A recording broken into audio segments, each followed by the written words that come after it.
আসসালামু আলাইকুম। সদ্য অষ্টম শ্রেণী সমাপ্তকারী শিক্ষার্থী বন্ধুরা, নিশ্চয়ই তোমরা খুব ভালো আছো এবং অধীর আগ্রহে তোমাদের দিন কাটছে কখন তোমরা নবম শ্রেণীতে উঠবে এবং কখন নতুন বই পাবে। তো যাই হোক শিক্ষার্থী বন্ধুরা, আজকে তোমাদের ইংলিশ টেক্সট বুকের ড্রাফট কপি নিয়ে আমি হাজির হয়েছি। তোমাদের সবাইকে স্বাগত আজকের আলোচনায়। এর আগে আমি দুটি ভিডিও করেছিলাম। যারা ওই দুটি ভিডিও দেখে নাওনি, কাইন্ডলি আমার প্রোফাইল থেকে যারা দেখছো তারা প্রোফাইল থেকে দেখে নাও। যারা আমার ফেসবুক পেজ থেকে দেখছো তারা ফেসবুক পেজেও পাবে এবং যারা আমার ইউটিউব চ্যানেল থেকে দেখছো তারা এখান থেকেও দেখতে পাবে। আর Facebook page profile kindly follow করে রাখো এবং আমার ইউটিউব চ্যানেলটিকে সাবস্ক্রাইব করো। শিক্ষার্থী বন্ধুরা, তোমাদের একটি বছরে অর্থাৎ 2024 সালের 12টি মাসে তোমাদের 12টি এক্সপিরিয়েন্স পড়তে হবে। আর একটি শেষের দেখতে পাচ্ছ অ্যাপেন্ডিক্স, সেটি হলো পরিশিষ্ট, সেখানে অন্য কিছু লেখা থাকবে, আমি তোমাদের সেটিও দেখাবো। তো আজকে আমার আলোচ্য বিষয় হচ্ছে অপিনিয়ন ম্যাটার্স, অর্থাৎ মতামত একজন থেকে অন্যজনের ভিন্নতর হয়। তো শিক্ষার্থী বন্ধুরা, চলো আমরা চলে যাচ্ছি পরের পেজে যে এর আগে আমি দেখিয়েছি আমার দুটি ভিডিওতে। এখানে বলা হচ্ছে একটি ইলাস্ট্রেশন বা ছবি দিয়ে যে নিচের ছবিগুলো দেখো। ছবিগুলো বলতে কেন ছবিগুলোর কথা বলা হচ্ছে, কারণ এরপরেও আরও 3টি ছবি রয়েছে। তাহলে এই আলোচনা করবার শুরুতে আমি তোমাদের বাকি 3টি ছবি একটু দেখিয়ে নিই। এখানে ইলাস্ট্রেশন 2তে তোমরা দেখতে পাচ্ছ জাতীয় স্মৃতিসৌধ এবং 3 নাম্বার যে ইলাস্ট্রেশন সেটি হচ্ছে বঙ্গবন্ধু স্যাটেলাইট এবং 4 নাম্বার যে ইলাস্ট্রেশন সেটি হচ্ছে জনাব আলেকজান্ডার গ্রাহাম বেল। তো শিক্ষার্থী বন্ধুরা, এই যে 4টি ইলাস্ট্রেশন তোমরা দেখতে পেলে, এই ইলাস্ট্রেশনগুলো নিয়ে যে কাজটা তোমাদের করতে হবে সেটি এখানে বলা আছে। বলা হচ্ছে নিচের ছবিগুলো দেখো এবং এই ছবিগুলোতে কি দেখানো হয়েছে তা জোড়ায় বা দলে আলোচনা করো। সেই বিশেষ মুহূর্তগুলোতে তুমি উপস্থিত থাকলে কি করতে তা আলোচনা করো। তোমার উত্তর শ্রেণীতে শেয়ার করো। একটি উত্তর তোমার জন্য করে দেওয়া হলো। হ্যাঁ, যে উত্তরটি করে দেওয়া হয়েছে সেটি হলো ইলাস্ট্রেশন 1 সম্পর্কে। সেটি হচ্ছে এই যে এখানে আছে বন্ধুরা।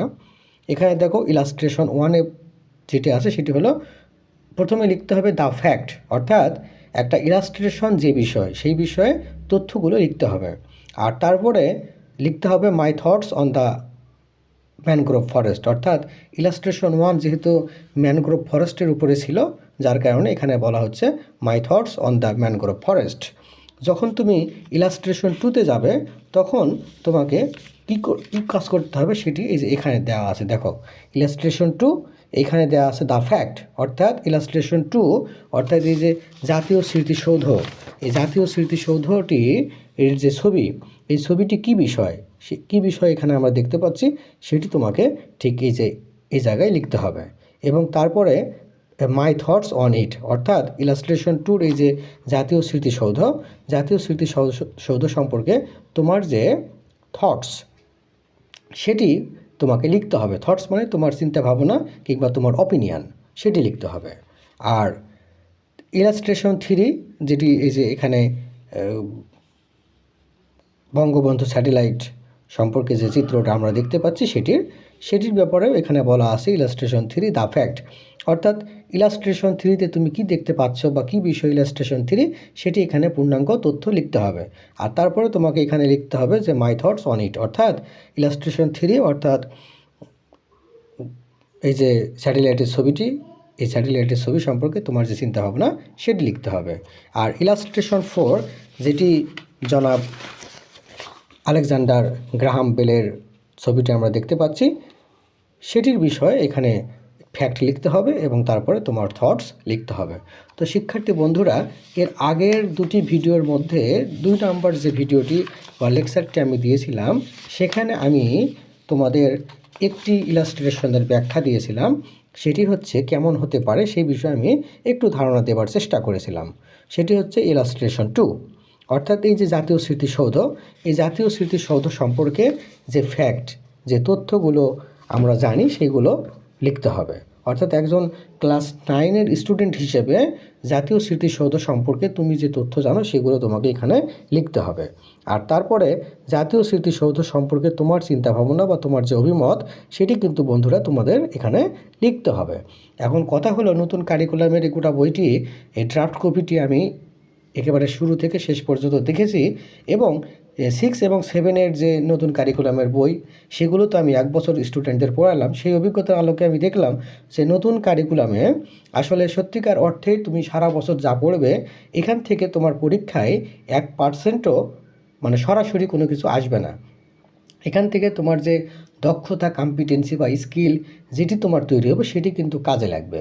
অর্থাৎ এই যে ইলাস্ট্রেশনের ব্যাখ্যা তোমার কাছ থেকে চাওয়া হচ্ছে, তারপরে তোমার যে থটস সেগুলো জানতে চাওয়া হচ্ছে, এগুলো তুমি নোট বা বাজার থেকে সস্তা গাইড থেকে পাবে, কিন্তু সেগুলো একেবারেই তোমার পরীক্ষায় কোনো কাজে আসবে না। এই কথাটি আমি বছরের শুরুতেই আজকের এই তৃতীয় ভিডিওতেই বলে রাখলাম, তোমরা মনে রাখবে। আর পরীক্ষায় কোনোভাবেই এগুলো আসবে না। এখন এই কারিকুলামে ভালো করতে গেলে তোমাদের নিজেদের যে ফ্রি হ্যান্ড রাইটিং, তোমাদের যে লেখার ক্ষমতা, রিটেন ইংলিশের উপরে বিশেষ গুরুত্ব দিতে হবে। এই জন্য তোমাদের ইংলিশ বেসিক গ্রামার প্রচুর পরিমাণে জানতে হবে, যাতে তোমরা একেবারে নির্ভুল বিশুদ্ধ ইংরেজি বাক্য লিখতে পারো। তাহলে শিক্ষার্থী বন্ধুরা, ভিডিওটি অনেক লম্বা হয়ে যাচ্ছে, এটি তোমাদেরকে একটু ধারণা দেওয়ার জন্য আমি এই ভিডিওটি ধারণ করলাম। এর পরের ভিডিওতে আমি ইলাস্ট্রেশন 3 নিয়ে দেখাবো যে ইলাস্ট্রেশন 3 অর্থাৎ এই যে যেটি ছিল বঙ্গবন্ধু স্যাটেলাইট, সেটি সম্পর্কে আমি তোমাদেরকে ফ্যাক্ট দেখানোর চেষ্টা করব, এবং সে ব্যাপারে একজন নবম শ্রেণী পড়ুয়া স্টুডেন্টের থটস বা চিন্তাভাবনা কিংবা অপিনিয়ন কেমন হতে পারে সেই বিষয়ে আলোচনা করব। তো বন্ধুরা, যাই হোক, আবার পরবর্তী ভিডিও দেখবার আমন্ত্রণ জানিয়ে আজকে এখানেই বিদায় নিচ্ছি।